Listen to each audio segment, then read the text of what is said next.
have it all. I can have it all.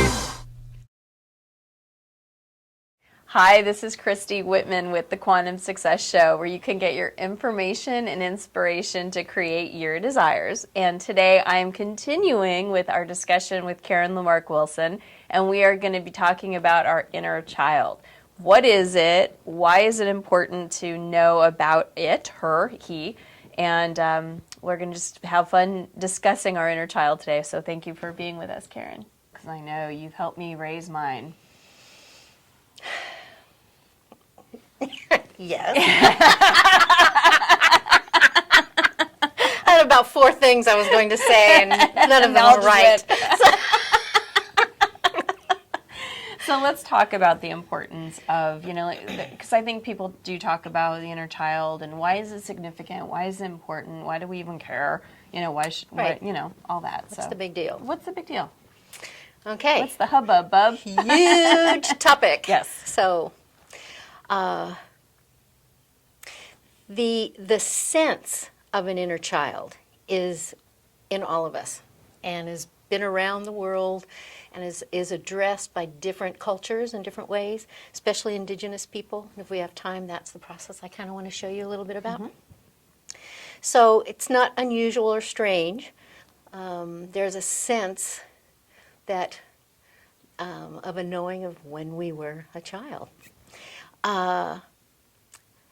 In the West and in our Western psychology in particular, a huge groundswell of working with the inner child came out in the 70s with John Bradshaw, did some fabulous work. It came out of addiction work with addiction, and how to heal a younger part that was traumatized, belittled, marginalized, neglected, all of these things that can happen and that show up in our later life.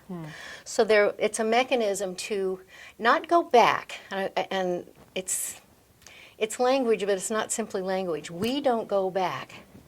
It's kind of like dreaming. We acknowledge, we become aware of that.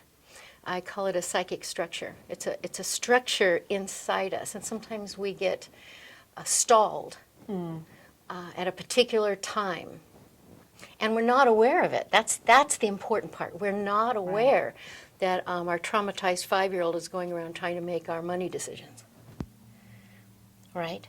Or our neglected 7-year-old is trying to figure out a relationship.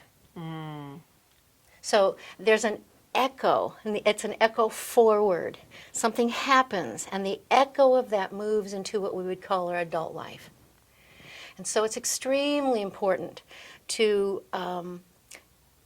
make the time and the space and have the skill to enter into a period of inner life that has like a bell ringing, has an echo into your current life.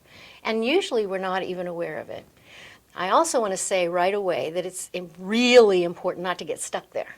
Yes. To not get stuck there. Right. It's essential path. That's the starting point. It's the essential path to go, but you don't want to get stuck there. Okay? And that's kind of what happened a lot. I mean, again, this was 70s. People walking around with their teddy bears and stuff. And at the time, it was new. And it was important. It was a way to make that identification, but it was also a way for people to stay stuck. So I just want to say that. So the way our inner child, very, very deep within us. And we carry, if some of your people are into energy bodies and the different modality structures of energy systems that we have, in our hara, our lower dantian, or first, second, and third chakra, particularly the second chakra, the svadhisthana, our own sweet abode. I love when you say that. This is where we live when we are pre-verbal, non-verbal, and what I want to say, early verbal. So until we have our big brain change at about 8 years old, in science, which is great, is catching up and saying this too, by 3 years old, maybe by 5 years old, a lot of our survival skills are set. And by the time we get to 8, not only have we figured out the world, right, through a 4-year-old perspective, Right. but we figured out how to handle it. Yeah, we spend a lot of time on this in EMAC to really get this. Yeah. And so those skills, those are adaptations to whatever garden we're planted in, right? Some gardens are just growing these magnificently manicured, well-lit, well-watered places, and sometimes you see a flower. I love that image of a flower somehow making it, coming out through the cracks of the rocks and blossoming. So wherever we are, right? But this psychic structure that we had in our pre-verbal, nonverbal, pre-verbal, and then early verbal years, we're just trying to model and copy and learn nouns for things, table, lamp, chair, mommy, daddy, things. And then we think we understand how all these things interact. And if there's tension and problems, we think that's normal. So how do we handle that? So this is the root for a lot of our control issues, and something I go into deeply, which is the hypervigilance. Yes. So this is all part of our inner child. Every day is new. Every single day, there's something you've never seen before. Right. There's something you haven't heard before. There's someone who you think you know who says or does something you've never seen them say or do before. I mean, everything is constantly, as adults, things are constantly shifting too. Yeah. You Yeah. drive to a place you've never been before, and Right. all those things come up. Yeah. So in our psychic structure of the young one, I just call this our young one, are all these ideas that we have then figured out how to survive, and survive's a big word, because somewhere in us we know we can't live without those big brains and big hearts that are taking care of us, whatever is happening. Yeah. So we also have, I'm hesitating because I don't know if I'm going to open another door to go into. I'm just going to mention that also in this psychic structure, in our soul space, are our cosmic coordinates for how it is we got here and in this garden in the first place. Because we do choose our parents. Yes, and said in an adult way, that's, why would I ever choose this? Right. Why would I ever? Well, these cosmic coordinates, based on the soul, it's a soul decision. It's not a human decision. Yeah. Because I think a lot of people, well, why would I choose a parent that was so verbally abusive or so absolutely. sexually abusive or physically abusive or why would I choose to be in that kind of thing? It's not the personality. No, you didn't choose that here. Yeah. And that's a whole nother topic to really come to some depth of understanding around that and acceptance around that. Yeah. So we have these cosmic coordinates inside us that also help us determine how we, and here's the word, adapt to our environment.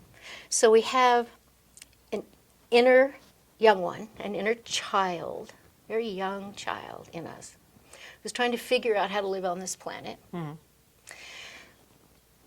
And then what we do is we learn to adapt to wherever we're planted. And that's called the inner adaptive child. Okay? So we have all these different aspects of our inner child, just as now in our fully developed personality, we have different aspects of our personality. So it's nothing weird or strange, just we have to slow down to really understand. Yeah. So we have the inner child, and within the inner child, we have the wounded and the joyful child. We have both. And again, most of it unconscious, especially when we're very, very young, 5 and under, 6 and under, 7 and under, we're little. Yeah.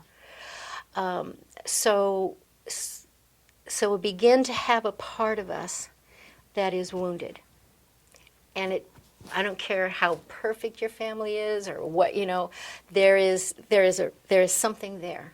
I just want to say that for a second, because that, for me, it was always like I wanted to do, once I had children, I wanted to do better than my parents did. I wanted to have my kids go through an unscathed, childhood where they'll never be hurt or never have wounds, and it's impossible, because just even, I could see it with Alex as an example, for me to say no to him because it's for his own good, he is experiencing disappointment.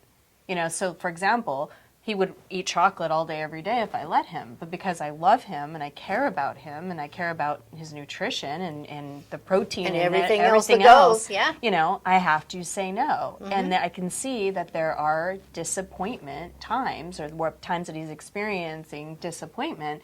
And I've had to let go of that and realize that he's going to experience his own contrast in this life. And he's supposed to. And he's supposed to. And he needs to. And I'm That put me off the hook, though, to try to be that perfect parent, which, you taught me that there is no perfect parent, but no perfect mother. But it's like that, so even if you have the best kind of conditions and circumstances, they're still going to come out. Of course.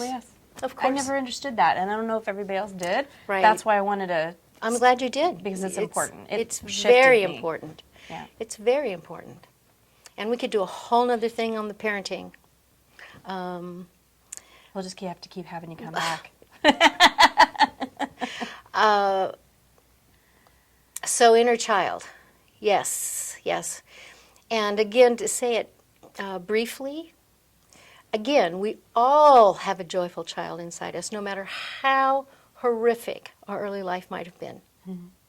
And that's important to get to.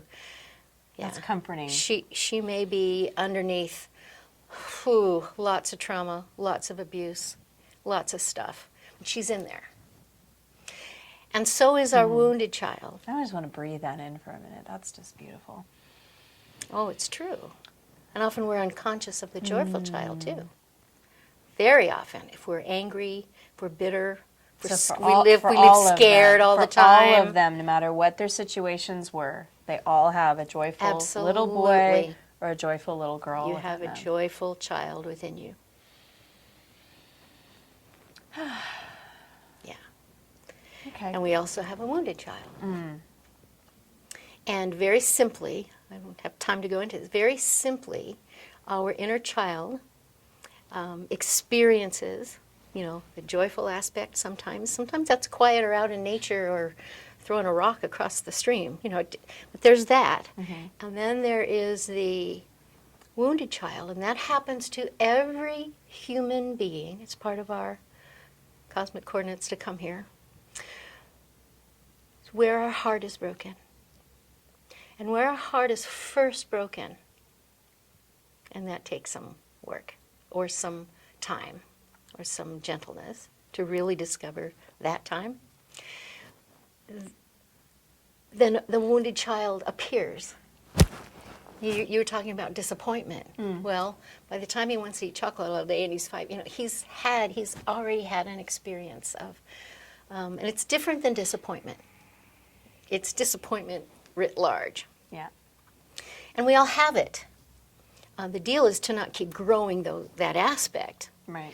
And then from there, if you get this, from the inner child and that has these two, it's like flower with these two big petals, from there we develop our adaptive child, where we adapt to our wounds and we adapt to our joy and we adapt to, we got this all figured out. I'm 8, I got it figured out.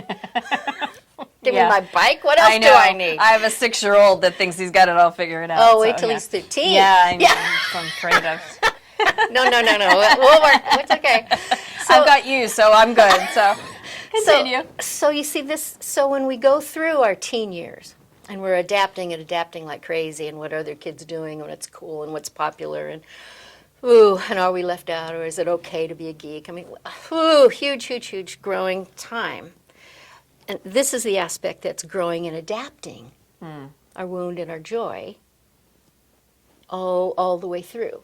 And so when we come into adulthood, and somewhere in the long range of adulthood, we generally begin to feel that something's not aligned, that we're just angry, and everybody keeps telling us we're angry, but I'm not angry. I just wish I would have stopped telling them so we're angry. So, something like that. And our adaptations begin to break down. And that feels, I want to say this, it feels awful at first, but that's when I go, okay, come.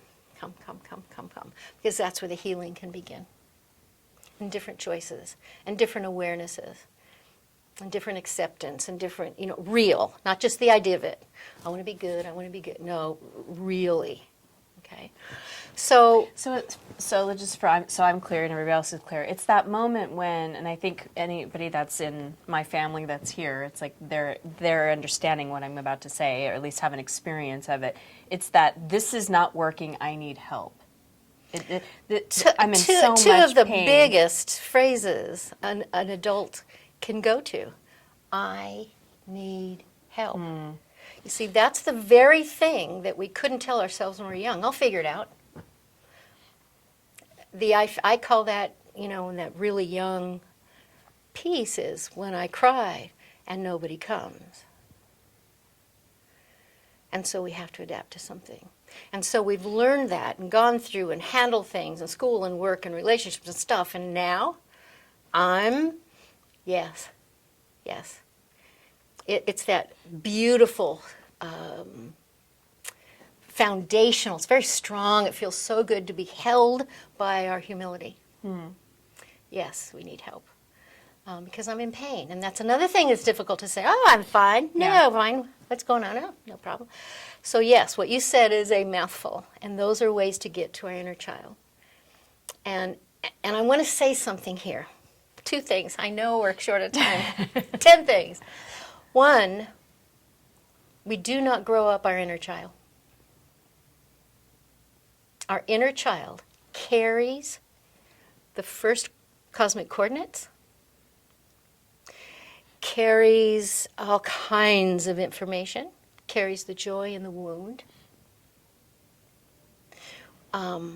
carries the adaptations.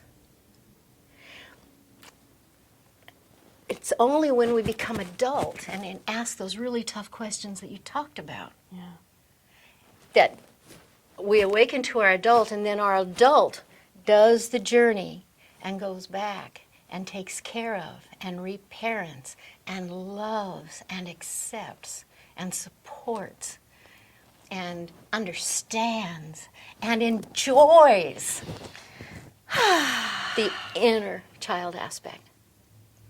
And yes, at the retreat, I know we don't have time today, we'll go through, it's a Native American, Southwest Indian way of bringing your, I'm doing this because that's what you do. You hold your wounded and your joyful child. They're like orbs. You can really feel the energy of them. And what happens is we generally walk around with them together. And this is how we meet you, and this is how I meet you, and this is how, right? And so we have all these adaptations because inside we're, so what we learn to do, and this is the process, is to move. We love them. We move them till they're behind us. So number 1, our adult is protecting them. And number 2, they are living in our past just as they must be, as they ought to be.